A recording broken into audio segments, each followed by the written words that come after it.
Buenas tardes. Continuamos con nuestras sesiones de mecánica clásica. Vamos ahora a ver la sesión 4. Es una pequeña sesión sobre ligaduras, ¿no? Para los conceptos generales sobre ligaduras. Entonces, vamos a comenzar.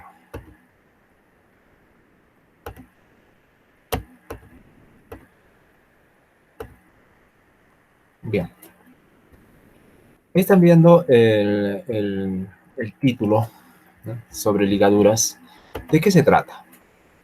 Nosotros podemos estar pensando de que ya es suficiente escribir la segunda ley de Newton y resolver la segunda ley de Newton y encontrar solución a todos los problemas que nosotros querramos. O sea, masa por aceleración, lo que están viendo en la primera ecuación, igual a fuerzas externas más fuerzas internas, ¿no? Las fuerzas internas, pongo el menos debido a que es FJI relativo a FIJ, que debe ser positivo.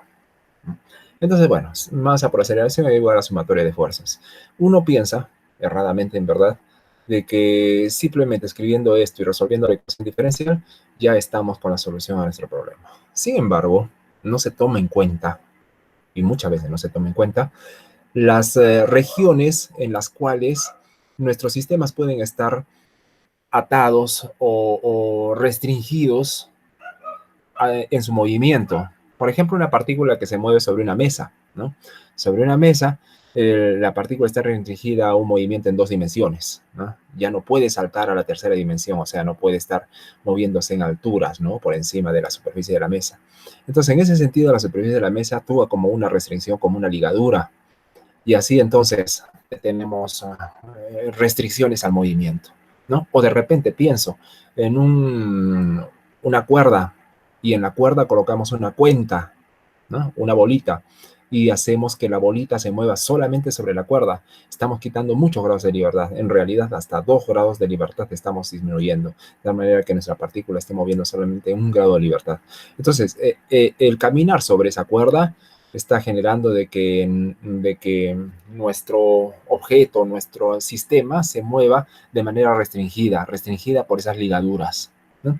Esas ligaduras se suelen expresar en forma matemática para poder generar las soluciones de las ecuaciones diferenciales y al final encontrar el verdadero movimiento, la verdadera dinámica del sistema.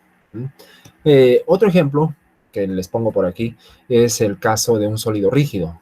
Un sólido rígido se caracteriza porque sus partículas no fluyen, las partículas internas del sistema no fluyen. Y en ese sentido, la distancia de separación entre una partícula, por ejemplo, iésima y otra jésima, siempre permanece constante. Esa es la ecuación de ligadura para un sólido rígido. Y como están viendo, bajo esa ecuación, pues ya no vamos a tener muchas coordenadas de movimiento, todas las coordenadas libres que podíamos tener, digamos, para una posición de una partícula, la RI tendríamos hasta 3 coordenadas si fuera la partícula libre. La J, la partícula jésima en su coordenada de posición RJésima también tendría 3 grados de libertad si es que fuera libre, de tal manera que en total tendríamos hasta 6 grados de libertad del sistema de 2 partículas I y J si es que el sistema fuera libre. Pero si el sistema es ligado, cada vez que incluimos ecuaciones de este tipo, que son llamadas ecuaciones de ligadura, restringimos el número de grados de libertad, restringimos el número de coordenadas bajo las cuales podemos representar muy bien a un sistema en movimiento, ¿no? Y así, entonces, a ver, veamos, familiaricémonos con más ejemplos. Un ejemplo, como les decía, es las cuentas de un abaco. Un abaco, pues, es un juguete ahí, bueno, un juguete para enseñanza de los niños, ¿no? Para que empiecen a contar los niños, a sumar, a restar. Era usado muy, muy, muy antiguamente. Entonces, cuando esas partículas, esas cuentas, están obligadas a moverse en esa región lineal, que sería esta línea aquí, ¿no? Entonces estamos generando ligaduras y por lo tanto restricciones al movimiento de ese objeto, ¿no? Y entonces estamos frente a una ligadura y el movimiento se restringe a una dimensión.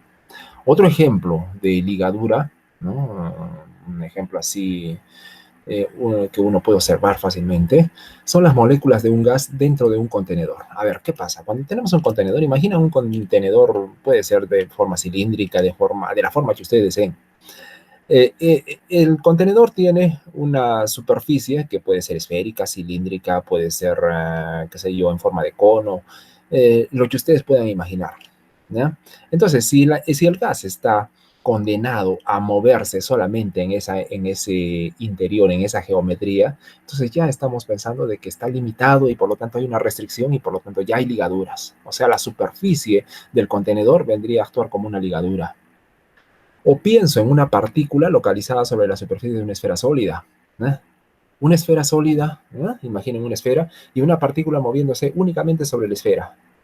Cuando se mueve solamente sobre la esfera, ya no tenemos libertad, o sea, no tenemos libertad de saltar y salir a la superficie. Imaginen una hormiguita caminando sobre la esfera, ¿no? Ella no tiene posibilidad de moverse en otras dimensiones que solo sean la superficie de la esfera. Y en ese sentido está restringida, o sea, está ligada a esa superficie. Y si tratamos de definir la ecuación de esa superficie, que sería la ecuación de la esfera, sería justamente la ligadura. ¿Ya? Entonces, no vamos a pensar, ¿ya? Como consecuencia, no vamos a pensar solamente en que vamos a poder solucionar un problema de dinámica, de movimiento de una partícula de un sistema, resolviendo la segunda ley de Newton, ¿no? O sea, resolviendo esta ecuación diferencial. Vamos a tener que tener en cuenta también las ligaduras a las cuales se expone nuestro sistema, las restricciones de movimiento a las cuales está sometido nuestro sistema. Puede ser una partícula, puede ser un sistema de partículas. Bien, entonces, vamos a ver. Existen ligaduras de varios tipos. Acá tenemos las ligaduras holónomas o holonómicas. La misma palabra.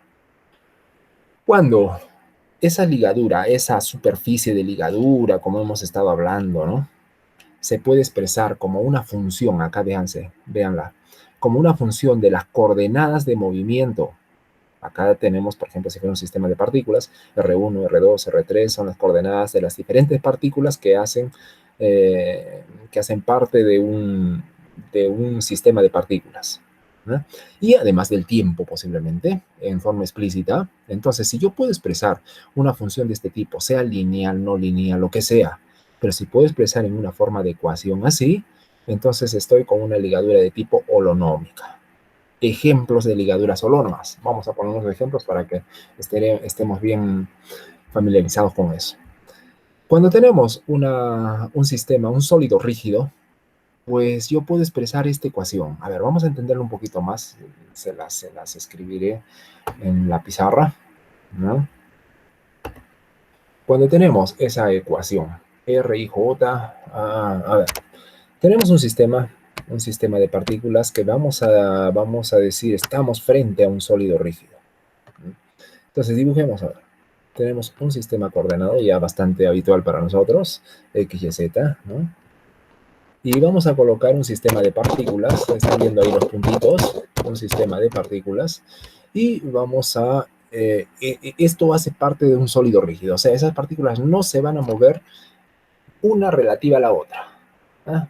Que se puedan mover todas juntas y en conjunto y viajar en algún camino especial por todo el espacio, lo pueden hacer. Pero lo importante aquí es que como es un sólido rígido, la distancia de separación entre partícula y partícula del sistema se mantiene fijo, no cambia. Entonces así, vamos a ver ubicar coordenadas de posición para dos partículas generales I y J. Digamos, esta es la posición de la coordenada I, RI de la posición de la partícula I, iésima. Y que sea esta la coordenada de posición RJ de la partícula Jésima. ¿No? Así entonces, a ver si le cambiamos otro color, ¿no? La distancia de separación, hemos dicho, entre las partículas, está feo, eso, borramos. Y la distancia de separación entre partículas, está aquí, se mantiene fija, hemos dicho, ¿no? O sea, la distancia RIJ es igual a RJ menos RI, ¿verdad? Esa distancia es constante. Vamos a decir, en un sólido rígido, decimos que esa distancia es constante. O sea, RIJ módulo es igual a constante. ¿Sí? Constante. A ver, RIJ es justamente esto, aquí. Entonces, quiere decir el módulo de RJ menos RI es igual a una constante. Vamos a escribir esta constante como que se refiera a las coordenadas I, J, entonces llamémosle C y J, ¿eh? Específico para las partículas en I décima y J décima. Ahora, elevando al cuadrado esto, a ver, elevemos al cuadrado, nos quedaría RJ, que también podemos expresar una cosa, una expresión como esta, RJ menos RI al cuadrado, es igual a CIJ cuadrado. Comúnmente se suele expresar las ecuaciones de ligadura de esta manera. RJ en este caso menos RI, ¿no?, al cuadrado. Ojo, esa es una magnitud escalar, ¿no? Menos CIJ cuadrado igual a 0. Esta expresión ahí es ya una ecuación de ligadura, porque de alguna manera ella me está escribiendo a RI en función de RJ. O sea, si yo pudiera despejar de esta ecuación que acabo de encuadrar RI, si puedo despejar RI, de hecho pues, se puede hacer eso. Si despejamos RI, puedo escribir esto en función de RJ. O sea, ya RJ no viene a ser una coordenada independiente, sino que está RI ahora es una cosa que está dependiendo de RJ, ¿no? Y ya no son independientes. Al haber variables que dependen de otras, vamos a disminuir los grados de libertad. Ahora ya no son. Si, por ejemplo, pienso en la partícula y décima, si la partícula y décima tiene 3 grados de libertad, si fuera libre, tendría pues los 3 grados de libertad. Y la J décima, si fuera libre, también tendría 3 grados de libertad. En total tendríamos 6 grados de libertad, ¿no? 6 grados de libertad si es que las partículas son libres, para partículas totalmente libres, ¿no? Pero ¿qué pasa cuando las partículas ya no son libres y tienen ecuaciones de ligadura como estas? Entonces, cada vez que yo coloco una ecuación de ligadura, estoy disminuyendo en 1, quizás en 2, quizás en 3 o más, no sé, el número de grados de libertad. Y así esto se va a ir reduciendo, va a ir bajando, qué sé yo, a 5 grados de libertad, a 4 grados de libertad. Cuantas ecuaciones de restricción o cuantas ligaduras yo coloque, el número de grados de libertad va a ir disminuyendo, ¿no? O sea, el número de coordenadas independientes bajo las cuales yo puedo expresar mi movimiento de mi sistema de partículas, entonces va a ir disminuyendo. Eso es interesante. Bien, vámonos a nuestra... Continuemos con nuestros apuntes. Y otro ejemplo de coordenada de ligaduras holónomas. Dice acá, partícula que es obligada a moverse a lo largo de una curva o superficie, por ejemplo, es un ejemplo de coordenadas holónomas, cuyas ecuaciones son las curvas o las superficies. Claro, había dicho al inicio, ¿no? Una superficie, por ejemplo, una esfera. Si yo me muevo sobre la superficie de la esfera y solo estoy limitado y condenado a vivir sobre la superficie de la esfera, entonces ya tengo una ecuación de ligadura a mi movimiento. Y eso restringe mi número de grados de libertad. Y entonces, de repente, de 3 grados de libertad que yo tengo, disminuye a 1 y tengo solamente 2 grados de libertad. O sea, sobre una superficie puede ser esférica, pero solamente estoy con 2 grados de libertad. Bien, entonces, recordando, ¿qué es una ligadura holónoma? Siempre y cuando se exprese de esta forma, ¿no? Si todas las coordenadas de las cuales depende el movimiento de una partícula, e inclusive posiblemente también el tiempo, entonces, si todas las coordenadas se pueden expresar en una ecuación de este tipo, ojo, ecuación, o sea, igualdad, igual, ¿no? Si es así, entonces estamos con ligaduras holónomas. Esto es una ligadura holónoma y esta es la expresión matemática para una ligadura holónoma. Lo que no se puede expresar de esa forma, de cualquier otra forma, por ejemplo, desigualdades, por ejemplo, ecuaciones diferenciales, qué sé yo, diversas formas que no sean esta, se les llama ligaduras no holónomas. Y es lo que trato de decir acá. Ligaduras no holónomas, cualquier otra que no sea holónoma. Así de simple, ¿eh? Bueno, veamos, a ver, ejemplos de ligaduras no holónomas. Hay varias. Aquí sí tenemos bastante y en verdad son las más reales que existen. Un ejemplo, a ver. Yo ya hablé un ejemplo el cual tengo un gas en el interior de un envase. Por ejemplo, imaginemos este envase de simetría cilíndrica y ahí adentro tenemos el gas, ¿no? Vamos a usar coordenadas cilíndricas, ¿no? Coordenadas cilíndricas ρ, φ, z. Rho, la coordenada radial, phi, la coordenada azimutal y z, la coordenada de cotas o direcciones verticales, ¿no? Entonces, yo quiero escribir una ecuación o una expresión matemática, no sé si ecuación será, Si es ecuación, bueno, podría pensar de que estoy en una ligadura holónoma, ¿no? Pero si no es ecuación, ya, pensaré en una ligadura no holónoma. Y en este caso estamos tratando de hablar de un ejemplo en ligaduras no holónomas. Entonces, tenemos ahí un cilindro, tenemos gas allá adentro. Ese gas está limitado a moverse solo allá adentro. Entonces, ¿cómo puedo describir de alguna forma esa restricción de que ese gas está condenado a vivir dentro de ese envase? La superficie de ese envase, ¿no? La superficie de ese envase es la superficie de un cilindro, cuya ecuación sería ρ igual a A, no menor igual, sino ρ igual a A, donde A es el radio del cilindro. Entonces, esa sería la superficie del cilindro. Pero la restricción no solo es a vivir, a que el gas viva solamente sobre la superficie.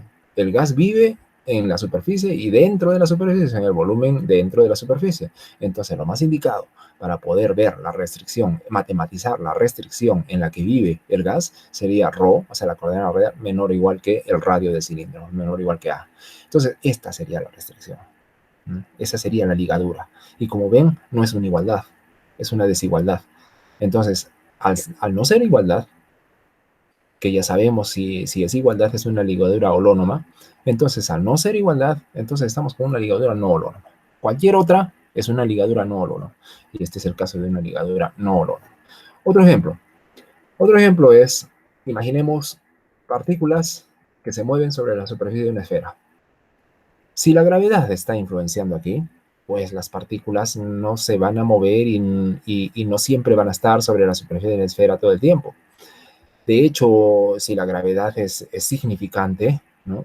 Es significante, digo, y la partícula se va a rodar sobre la esfera, va a vivir sobre la superficie de la esfera, pero también llegará un momento en que se descuelga, sale de la superficie de la esfera y puede salir fuera, ¿no? O sea, fuera del radio fijo que vamos a llamarle A, ¿no? De la esfera.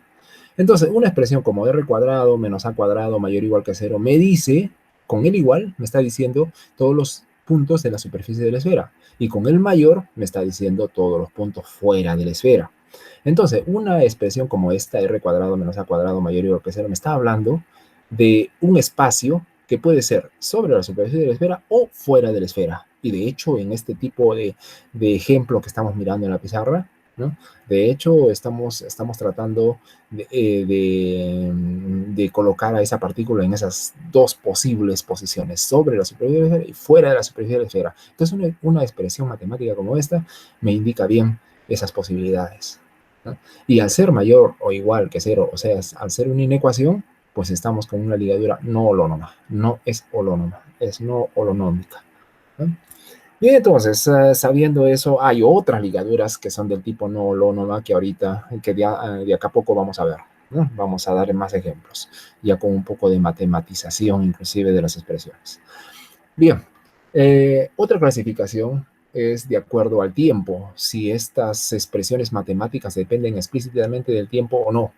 Y en ese caso tenemos otra clasificación que es las ligaduras reonómicas y escleronómicas, o reónomas y esclerónomas. A ver, ¿cómo es eso?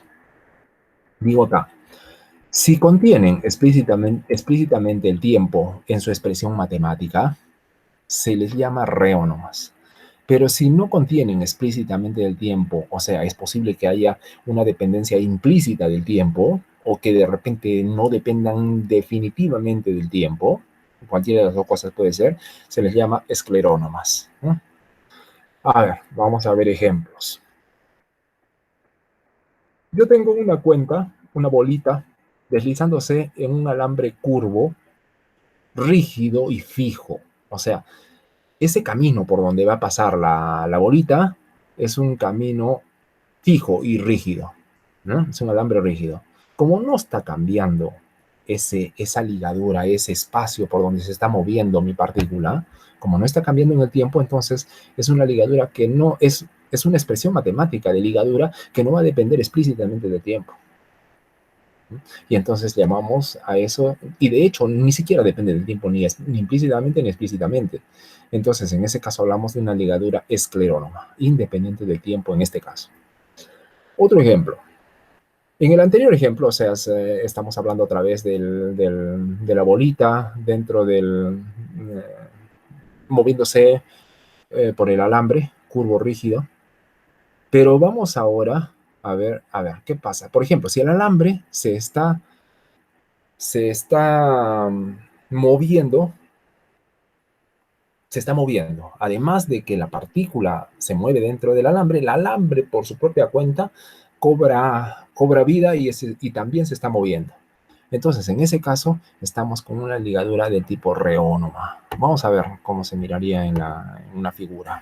En una figura. Las ligaduras reónomas, para este caso de la bolita o la cuenta ubicada sobre esa curva. A ver, vamos a tomar tres dimensiones, una curva, y coloquemos una partícula sobre la curva. Sobre la curva. A ver, si esta partícula se está moviendo en una curva totalmente rígida, decimos que estamos con una ligadura reónoma, ¿no? Reónoma. Perdón, esclerónoma. Esclerónoma. Vamos a borrar eso. Estamos con una ligadura que no depende del tiempo, y por lo tanto es una ligadura esclerónoma. Esclerónoma. Ya. En cambio, si vamos con el mismo sistema de coordenadas, pero ahora empezamos así. Pero pasa el tiempo y vemos de que la curva empieza a modificarse así. Pasa el tiempo y veo que la curva se empieza a mover, qué sé yo, y sigue transcurriendo el tiempo y sigo mirando que la curva cambia en el tiempo.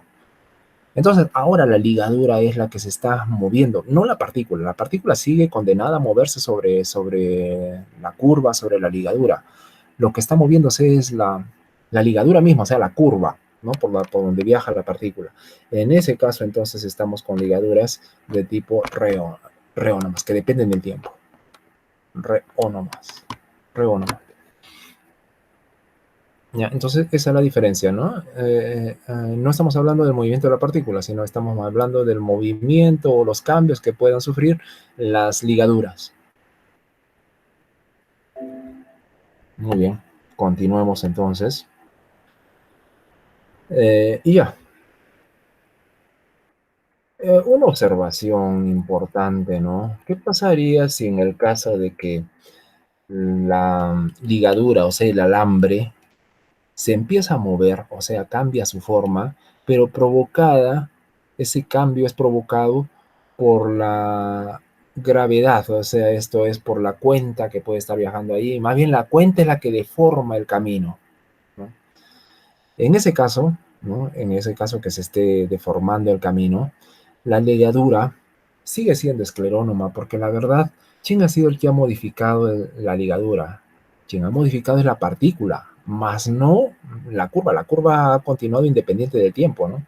Quien está generando los cambios en el tiempo va a ser la partícula misma, ¿no? Y nosotros estamos interesados en lo que pasa con la ligadura. Entonces la ligadura no tiene nada que ver con eso, simplemente ha sido deformada por fuerzas externas que han provocado el cambio en su estructura debido a esa partícula que se está moviendo dentro, ¿no? Bueno, pero no entremos en tantas complicaciones con las ligaduras, simplemente esclerónomas, las que no dependen del tiempo explícitamente, y las reónomas, las que sí dependen explícitamente.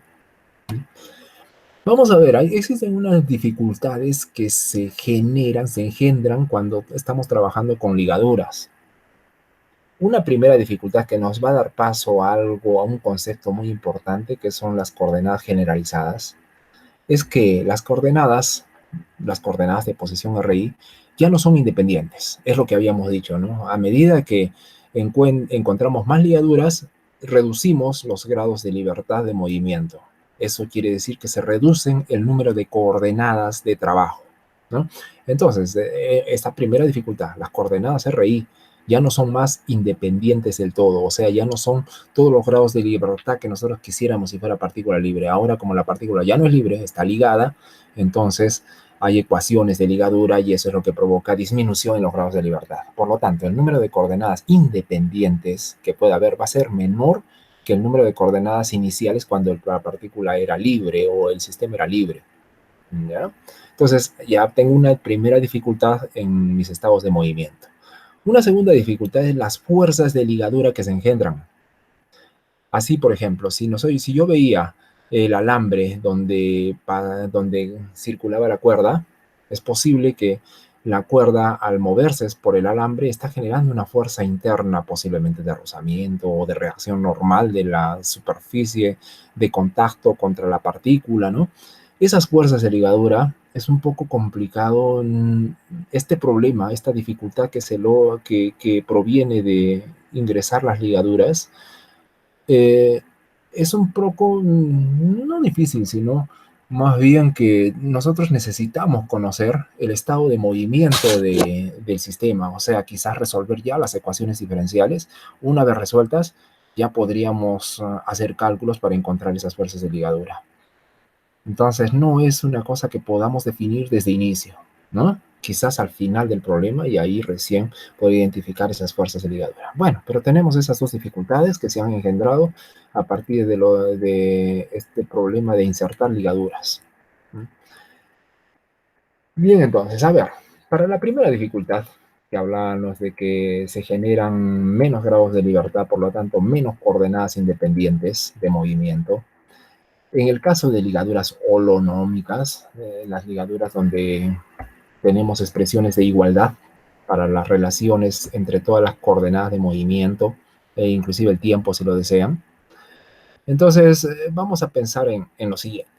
Vamos a pensar en un sistema, a ver, empecemos a ver. Vamos a pensar en un sistema de n partículas, todas libres, libres de ligaduras. Como cada partícula tiene 3 grados de libertad, ya que es libre, tiene 3 grados de libertad, x, y, z, o sea, se puede mover por todo el espacio. Entonces, si yo tengo n partículas y cada una de las partículas aporta con 3 grados de libertad, x, y, z, entonces tendré 3n coordenadas independientes, o sea, 3n grados de libertad. Pero ¿qué pasa si existen k expresiones? Digo, k expresiones de ligaduras holonómicas, o sea, de expresiones matemáticas que relacionan las coordenadas de movimiento del sistema e inclusive posiblemente tiempo. ¿Qué pasa si existen k expresiones de ese tipo, o sea, k ligaduras? Si existe así, entonces vamos a restringirnos de los 3n grados de libertad que teníamos, de las 3n coordenadas que teníamos, ahora vamos a quitar k expresiones matemáticas porque cada ligadura me dice de que yo puedo expresar una de las coordenadas en función de las otras. Al ser así, entonces ya vamos a quitar k grados de libertad a nuestro sistema. Si teníamos 3n, ahora sería 3n menos k, y es lo que digo acá. Entonces habría solamente 3n menos k coordenadas independientes, o 3n menos k grados de libertad. ¿Mm? Así entonces, ahora todas nuestras coordenadas, que antes eran R1 hasta la enésima partícula, ¿no? Es posible de que ahora yo pueda escribirlas en función de nuevas coordenadas, y entonces esas 3n menos k coordenadas independientes ahora, ¿no? Porque hay algunas que son dependientes debido a las ligaduras, pero ahora las únicas que han quedado, las 3n menos k independientes, que también se les llama grados de libertad, ahora vamos a construir con ella, con esos 3n menos k grados de libertad, vamos a construir un sistema de coordenadas especiales que solamente sean esas 3n menos k.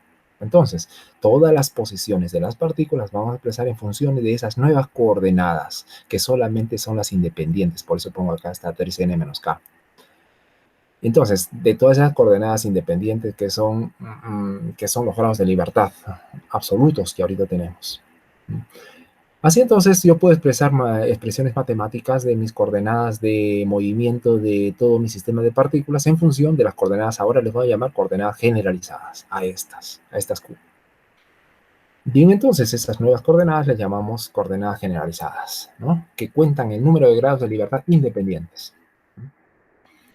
En verdad, todas esas expresiones yo las puedo escribir en una sola, R1, R2, Rn, como RI. RI igual a RI de Q1, Q hasta Q3n menos KT, donde I va de 1 hasta n, claro, ahí está, ¿no? En las ecuaciones de 1 hasta n. Es una forma de expresar en forma más concisa, más sintética, las coordenadas de posición de las partículas en función de las coordenadas generalizadas. También puedo hacer una relación inversa, o sea, tomar esas coordenadas, despejarlas y escribirlas en función de las coordenadas de posición de las partículas, ¿no? Las antiguas coordenadas de posición. Eso quiere decir que existe una relación inversa. Si yo pienso estas RI transformándolas de RIs a Q o de Q para RI, ¿no? Entonces estoy pensando que existe una transformación de doble vía, ¿no? Tanto transformación como transformación inversa.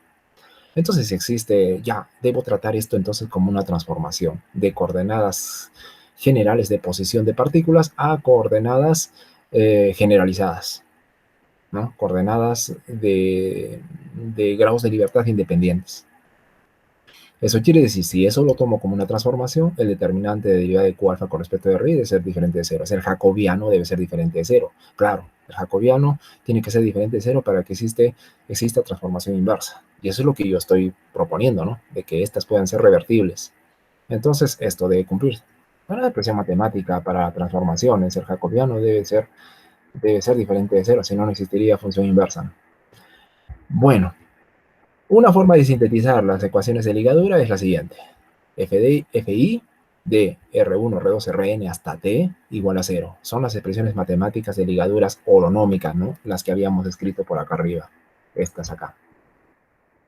Entonces, son expresiones matemáticas. ¿No? Estamos escribiendo expresiones de ligaduras holonómicas en forma general, donde I correría desde 1 hasta K, donde K es el número de ligaduras, por supuesto, el número de ecuaciones de ligaduras. Bien, a ver, vamos a ver cómo es que, en ejemplos, cómo es que disminuyen los grados de libertad y a cuántos grados de libertad disminuyen en ejemplos concretos. Veamos un ejemplo, un primer ejemplo. Vamos a tomar lo que habíamos hablado ya, una esfera, y sobre la esfera vamos a hacer caminar una partícula. Esta partícula no la vamos a someter a ningún otro campo externo que no sea simplemente el vacío. Entonces, como vamos a someterla solamente al vacío, entonces acá no hay gravedad que haga caer la partícula ni nada. Entonces la partícula se está moviendo sobre la superficie de la esfera sin ningún problema. A ver, si ella se mueve sobre la superficie de la esfera y no puede saltar a R diferentes, o sea, está condenada a vivir en R igual a A, donde A es el radio de la esfera, está condenada a vivir ahí, entonces la coordenada radial es una constante. Como no varía, no la tengo en cuenta. ¿No? Es justamente la ligadura. R igual a A, donde A es el radio de la esfera, es la ligadura, la ecuación de ligadura. Sin embargo, yo sé que esta partícula, si fuera libre, tendría 3 grados de libertad, pero ya estoy viendo que está restringida a R igual a A, o sea, ya está restringida a quitarle un grado de libertad. Si tenía 3, ahora debe tener 2. Entonces, ¿cuáles serán esas coordenadas generalizadas que cuentan mis grados de libertad independientes con las cuales yo puedo representar el movimiento de esta partícula sobre la superficie de la esfera? Una opción sería los ángulos esféricos, teta y phi. Cuando yo especifico teta y phi, estoy especificando cualquier punto sobre la superficie de la esfera. O sea, por ejemplo, en coordenadas geográficas podría hablar de latitud y longitud, ¿no? Sobre la superficie de la esfera. Realmente todos sabemos que cuando trabajamos en coordenadas geográficas y queremos saber la posición de una ciudad sobre la superficie de la Tierra, solo necesitamos hablar de la latitud y la longitud, nada más, solo son de 2 coordenadas. Y es eso, acá se ve muy evidente, ¿no? Son 2, antes eran 3, ahora son 2, debido a que ha entrado una ecuación de ligadura que era R igual a A. Y de hecho, teta y phi son las posibles coordenadas generalizadas que podemos usar. Otro ejemplo de coordenadas generalizadas, el péndulo doble. ¿Ya? ¿Qué es el péndulo doble? Es un sistema físico, ¿no? Es un sistema físico en el cual tenemos una cuerda, un péndulo, y de ese péndulo se desprende otra cuerda y un segundo péndulo. A ver, el movimiento de este sistema comúnmente vamos a asumir que es un movimiento plano, ¿no? Al ser plano, pues los grados de libertad de este sistema se van a restringir mucho por varias razones. Primero, a ver, veamos. Si son 2 partículas, imagino que esta partícula debe tener 3 grados de libertad y esta segunda debe tener otros 3, si fuera libre. Por lo tanto, tendríamos hasta 6 grados de libertad. Sin embargo, este sistema, como vamos a ver en mecánica clásica, muchas veces solamente necesita 2 coordenadas para poder trabajar. O sea, ¿qué quiere decir? Que inclusive hemos podido encontrar hasta 4 ligaduras, porque 6 menos 4 es 2. Entonces, yo voy a identificar algunas, ¿no? Una, por ejemplo, es que esta partícula se mueve en el plano. Ya perdimos un grado de libertad para ella. Que esta partícula también se mueve en el plano. Ya tenemos 2 grados de libertad. Otra, que ella está sometida a una distancia aquí de longitud de cuerda siempre constante. Ya perdimos otro grado de libertad. Otra, que también acá hemos perdido, también esta longitud es constante. Ya tenemos otra pérdida de los grados de libertad. ¿Cuántas tenemos? 1, 2, 3 y 4. Justamente las cuatro ligaduras que antes, como eran 6 grados de libertad totales, al ser partículas libres, 6 menos 4, 2. Y entonces 2 son las necesarias, las únicas independientes coordenadas, las cuales puedo usar para describir el movimiento del péndulo doble. Solo 2. Y podemos usar, por ejemplo, teta 1 y teta 2, esos 2 ángulos. Y tenemos las únicas 2 coordenadas generalizadas para el caso del péndulo doble. De hecho, expresiones, ustedes están viendo coordenadas generalizadas, ya no usamos el metro, o sea, las distancias en metros, ¿no? Así como cuando hablamos de las coordenadas X, Y y Z, que se miden en metros cada una.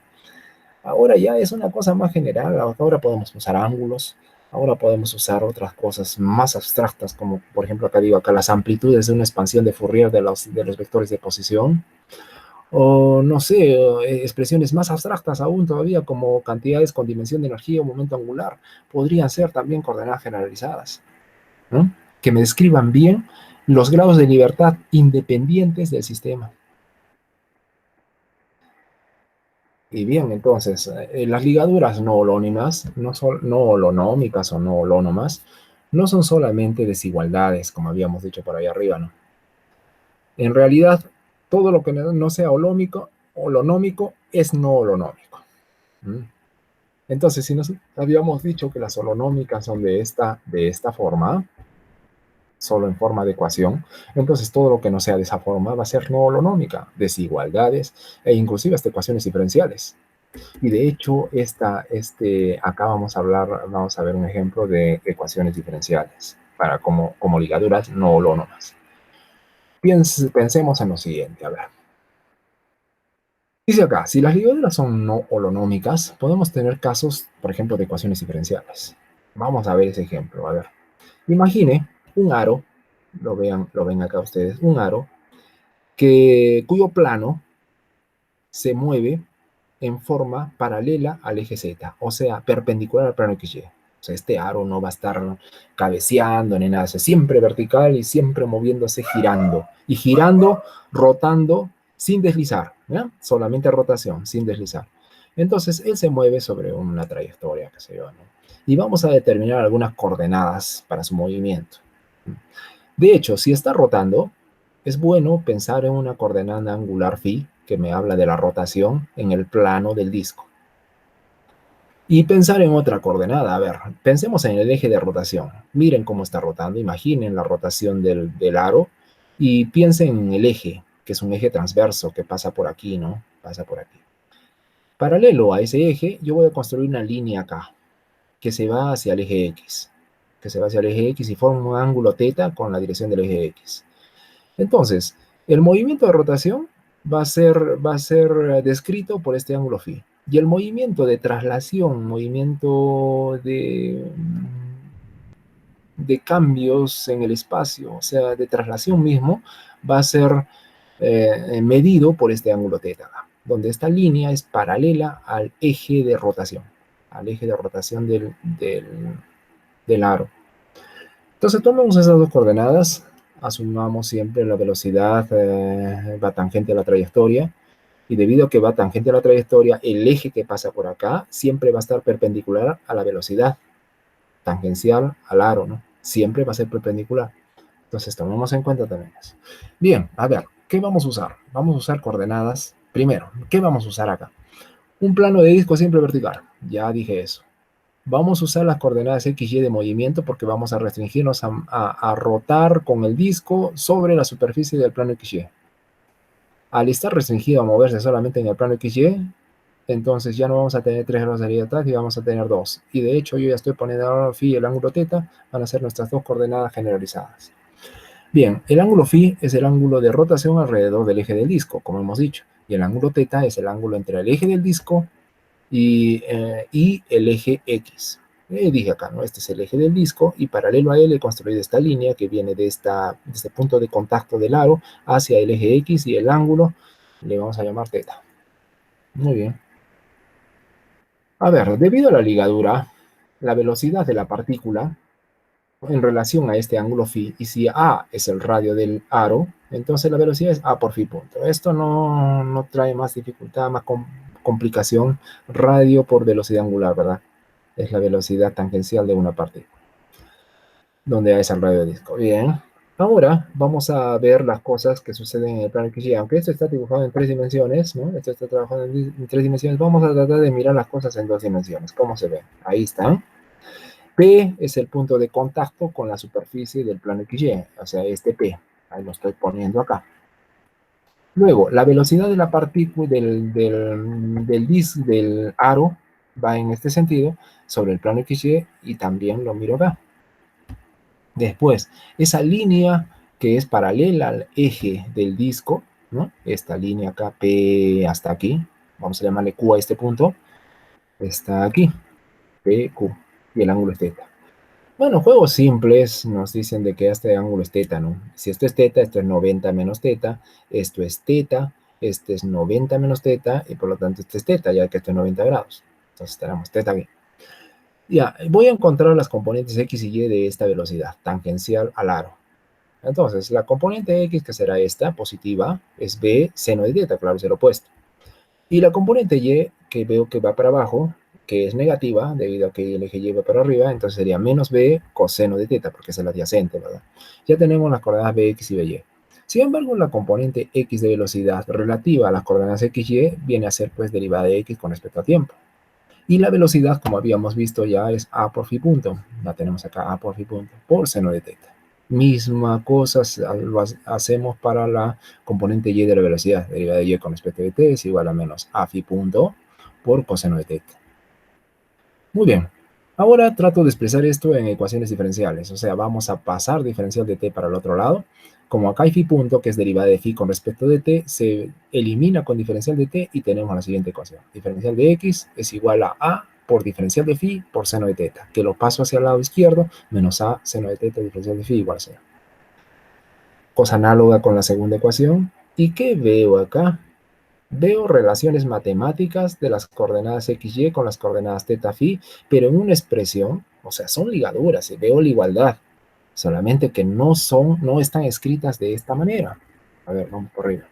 No están escritas de esta forma, sino bajo formas diferenciales. Se ven bajo formas diferenciales. Y eso hace de que esta ligadura ya no sea holonómica, ahora es no holonómica. ¿No? Es una ligadura no holonómica. Y bien, entonces, no podemos integrar. Un ratito, discúlpenme. Vamos a bajar un poquito, acá está muy, no se mira las cosas. Ya, creo que se mira mejor así.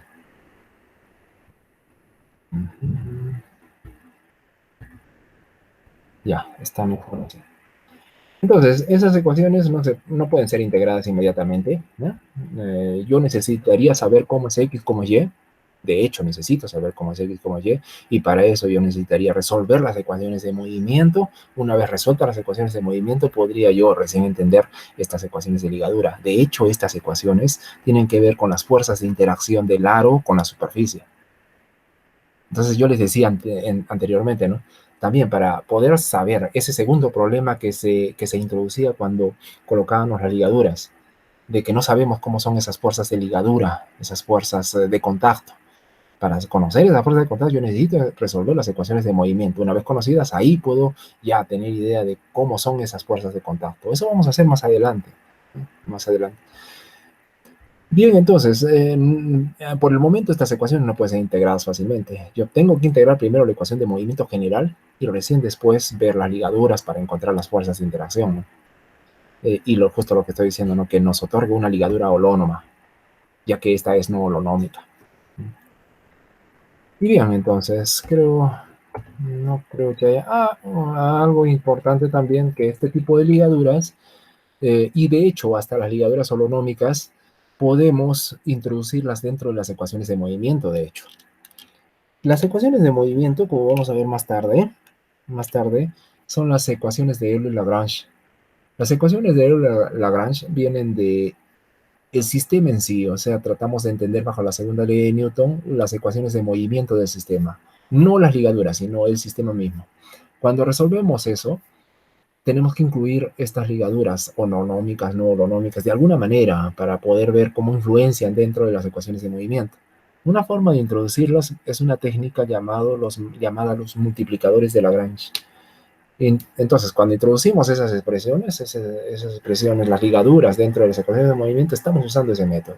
Ya veremos más adelante cómo se usa, cómo se trabaja con eso, ¿no? Por ahora, entonces, ya, yo quería dejar bien en claro qué son ligaduras, qué tipos de ligaduras existen y qué problemas existen cuando tratamos de introducir las ligaduras. O sea, que nos generen nuevas coordenadas generalizadas y que nos generen fuerzas externas que debemos de conocerlas después de conocer las ecuaciones de movimiento, la solución de las ecuaciones de movimiento, ¿no? Entonces, ahí nos quedamos por hoy día y ya estaremos viendo la quinta sesión próximamente. Y me despido de ustedes, tengan ustedes muy buenas tardes.